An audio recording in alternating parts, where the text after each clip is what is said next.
Hello les amis. Je reprends mes balades avec le beau soleil dans le Lot et je souhaite continuer à vous faire part de mes réflexions sur comment on pourrait utiliser l'intelligence artificielle, celle qui existe actuellement pour commencer, mais aussi celle qui va pointer le bout de son nez, comment on pourrait utiliser pour améliorer les psychothérapies. J'ai la conviction intime que dans les 10 ans, les IA qu'il y aura là pourront faire mieux que n'importe quel psy sur Terre. Euh, voilà, du coup, la question qui se posera, c'est on va faire quoi quand il y aura ça qui sera là? C'est une question encore différente de est-ce que c'est souhaitable ou pas, mais on va faire quoi? Et pour moi, là, clairement, comme l'IA va pouvoir faire mieux que la plupart des humains dans à peu près tous les domaines, mais à commencer par les domaines intellectuels et créatifs, c'est la meilleure occasion qu'on ait jamais eue de réclamer un salaire à vie. Un salaire à vie, donc pas un truc genre RSA ridicule, mais de quoi vivre dignement pour tout le monde, de manière inconditionnelle, totalement inconditionnelle. Et la vision vraiment, je dirais, erronée, la manière de voir les choses, c'est de se dire mince, on va perdre notre job. La bonne vision, c'est de se dire youpi, on va pouvoir se débarrasser des tâches obligatoires pour pouvoir avoir un salaire et pouvoir vivre. On va pouvoir revendiquer, donc ce sera évidemment une lutte sociale, le droit à un salaire à vie parce que nous, humains, avons une valeur intrinsèque et non conditionnée à une activité particulière. Et une fois qu'on aura ce salaire à vie, on pourra choisir librement qu'est-ce qu'on veut faire de notre temps. Et si vous voulez faire de la poterie, vous pourrez faire de la poterie. Si vous voulez faire de l'art, vous pourrez faire de l'art. Vous aurez la liberté et ce ne sera pas une activité, sinon vous crevez. Et donc on pourra libérer l'activité du salaire obligatoire conditionné en fait. Donc voilà pour moi un des vrais potentiels. C'est pas la peur qu'on pique notre job, c'est on pourra choisir vraiment ce qu'on veut faire. On n'aura pas le couteau sous la gorge si on arrive à réclamer en fait le pouvoir politique avec un salaire à vie inconditionnel. Boum, voilà. Juste la petite révolution, quoi. Donc ça, c'est sur le vrai potentiel, pour moi, révolutionnaire des choses, et qui va se planter, pour moi, aller dans 10 ans, 15 ans, à tout casser, quelque chose comme ça. Et dans l'intervalle, qu'est-ce qu'on fait avec ce qui est là, et qui, pour l'instant, ne nous remplace pas forcément, mais peut nous aider à faire mieux notre boulot. Et clairement, il y a une marge de progression dans tous les métiers. Je vais parler du mien, et je vais faire un petit brainstorming qui devrait parler à un certain nombre de psys, si vous m'écoutez, sur qu'est-ce qu'on peut arranger, je dirais, dans notre boulot pour nous simplifier la vie d'une part, et améliorer la qualité de suivi offert à nos patients. Donc on peut commencer par des choses basiques. C'est en imaginant que on, on enregistre nos séances, et là on peut imaginer que c'est en local, pas forcément que c'est ailleurs sur Internet, d'accord? Eh bien ces séances-là, on pourrait faire une transcription automatique de texte. À partir de cette transcription de texte, on peut faire de l'analyse, on peut faire une synthèse, on peut faire un compte-rendu. Ce compte-rendu, on peut le formater différemment en fonction qu'il soit à destination de l'institution. On fait une version minimaliste qui préserve la confidentialité au maximum, et donne juste ce qu'il faut pour que nos collègues aient les infos utiles dans le cadre d'un secret médical partagé, de quelque chose de cet ordre-là. On peut faire un compte-rendu plus détaillé et adapté aux patients, qui souligne un petit peu la dynamique de la séance, les points qui ont été évoqués, et éventuellement les points à travailler. Pour les psychologues comme moi qui sont formés aux thérapies cognitives et comportementales, on peut imaginer que l'IA, non seulement en temps réel mais après coup, euh, décortique ce que le patient a dit pour souligner chaque biais cognitif, mais aussi chaque état émotionnel, chaque trauma qui est partagé à ce moment-là. Et on va pouvoir, au fur et à mesure de ces séances, faire une véritable base de données. Et on peut imaginer aussi des manières de représenter visuellement l'avancement des séances, leur articulation entre elles, les concepts évoqués, voir un peu les changements progressivement qui se font. Donc on a un potentiel d'enrichissement ou d'extraction des connaissances utiles dans la masse de données qu'on a de toute manière au cours d'une séance, et ça permettrait vraiment de, je sais pas comment dire, de faire ressortir la quintessence du travail qui est fait, de le faire fructifier en fait.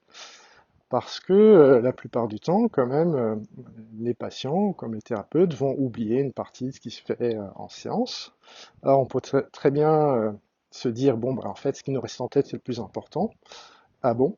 Mais pas forcément, en fait. Euh, donc le fait de réexploiter le matériau pour faire un lien entre les séances et que le patient ait des outils pour naviguer dans ce contenu et se le réapproprier, c'est quelque chose qui serait extrêmement utile, puissant et pertinent. Donc, je résume, en gros, première étape, transcription des séances sous forme textuelle. Deuxième niveau, il n'y a pas que le texte, il y a la manière dont les choses sont dites. Il y a l'intonation, il y a le paraverbal.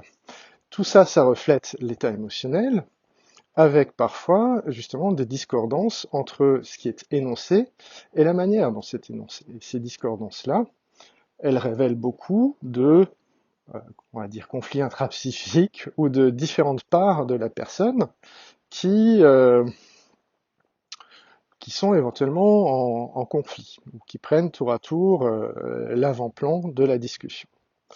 Donc arriver à détecter, soit en live, soit après coup, un petit peu quel système à l'intérieur de la personne s'active, prenne la parole, ce serait extrêmement pertinent pour voir après coup la séance ou pour en temps réel aider le thérapeute à voir ça. Évidemment, un bon thérapeute arrive à voir ça, mais même les bons thérapeutes, ils ont des coups de mou et ils passent à côté de certaines choses. Donc d'avoir un retraitement après coup des données et éventuellement un apprentissage de l'intelligence artificielle au fur et à mesure des séances pour affiner les choses en fonction du feedback du psychologue, ça donnerait un potentiel tout à fait énorme. Le niveau vraiment supérieur, c'est que à partir d'une certaine quantité d'informations, pour n'importe quelle personne, on peut créer en quelque sorte un modèle de la personne. On peut faire une espèce de simulation de soit du thérapeute, soit du patient. À quoi ça servirait de faire une simulation d'une personne? Ça permet d'entraîner plus spécifiquement des modèles à jouer le rôle du patient, jouer le rôle du thérapeute. Et c'est là où il y a vraiment un potentiel immense qui, pour moi, amènera à ce que je disais, qui est dans 10 ans, le meilleur des psys sera dépassé par l'IA. Je m'explique. À partir du moment où l'IA a suffisamment de contenu, elle peut comprendre le style d'une personne, dans la manière de s'exprimer, mais aussi dans les concepts utilisés, dans la manière de les articuler, les différentes stratégies thérapeutiques qui vont être mises en place en fonction du contexte. Donc, si on donne suffisamment de contenu à l'IA, elle pourra faire une simulation de moi, par exemple, et au bout d'un certain nombre de séances, elle pourra faire une simulation du patient, et elle pourra entraîner en fait l'IA à différents scénariotypes, en prenant des variantes de ce que le patient pourrait dire, puis des variantes de ce que le psy pourrait dire. Elle pourra explorer des millions de séances thérapeutiques possibles, en générant elle-même le contenu, et arriver en gros à des stratégies les plus optimales. C'est comme ça que sont entraînés les IA qui ont réussi à battre les meilleurs joueurs de Go de tous les temps, etc. Elles s'entraînent en fait contre elles-mêmes et elles explorent l'espace des possibilités d'une manière de plus en plus adaptée et spécifique. C'est pas juste on fait tous les cas possibles, qui sont quasi infinis, mais il y a une manière d'explorer l'espace des possibles qui va être de plus en plus pertinente. Donc, pour récapituler, premières étapes, c'est retraiter et augmenter un peu le contenu qui est déjà là, nous faciliter la tâche avec des comptes rendus variables suivant la cible, faire ressortir certains éléments clés des séances, des biais cognitifs, des traumas qui se repointent, différentes thématiques évoquées, permettre aux patients de revoir ça, permettre aux psys de revoir ça, ça facilitera les supervisions, ça permettrait même d'une certaine manière une supervision automatique, et plus loin, ça va être la possibilité d'entraîner les IA à modéliser le thérapeute et le patient et à s'entraîner sur des dialogues et des thérapies fictives pour voir quelles sont les meilleures approches qui correspondraient à ce psy-là et ce patient-là. Il y a encore plein d'autres possibilités plus complexes, c'est-à-dire que en gardant l'idée de faire des modèles des patients d'un côté, mais de manière évidemment confidentielle, et des thérapeutes de l'autre, ben, si l'IA peut s'entraîner avec plein de thérapeutes différents, et admettons que les traces mnésiques de ces thérapeutes-là soient accessibles en open source, l'IA, elle peut faire des simulations sur, bah tiens, pour tel patient, ce serait quelle personnalité de psychologue qui serait la plus efficace pour lui. Et donc, on pourrait imaginer que sur son téléphone se charge, on va dire, la copie virtuelle de tel psychologue qui correspond le mieux, enfin qui a le plus de probabilité d'apporter un soutien thérapeutique adapté à cette personne-là. Ok, ça c'est encore un niveau supérieur.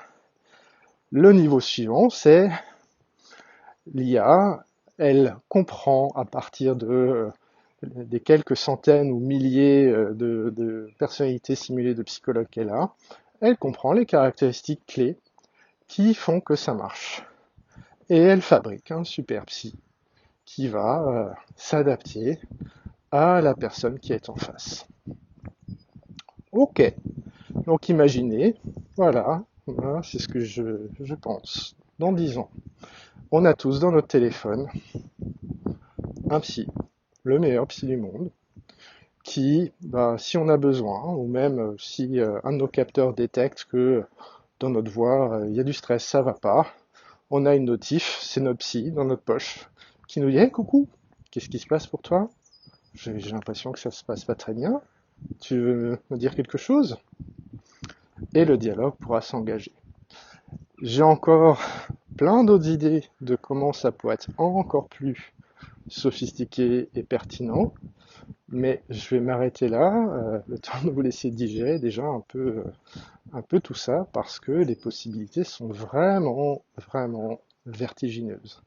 C'est parce que c'est aussi vertigineux que ça que j'aimerais qu'on se pose pour réfléchir ensemble, collectivement, entre citoyens, entre psy et patients, pour voir, ok, qu'est-ce qui est souhaitable et comment on peut faire ce qui est souhaitable, comment on peut éviter ce qui ne serait pas souhaitable et comment on peut améliorer la vie du plus grand nombre avec ces technologies. Voilà, donc j'espère que vous serez partant pour participer à cette réflexion-là et que vous ferez des commentaires constructifs. Par pitié, abstenez-vous si c'est juste quelque chose du style mon Dieu mais c'est horrible, on va tous mourir. Je tiens vraiment à ce qu'on fasse un effort pour ne pas être hypnotisé par juste les scénarios catastrophes. On a déjà ça suffisamment à la télé ou au cinéma. J'aimerais qu'on fasse un effort collectif pour faire advenir le meilleur possible. À bientôt.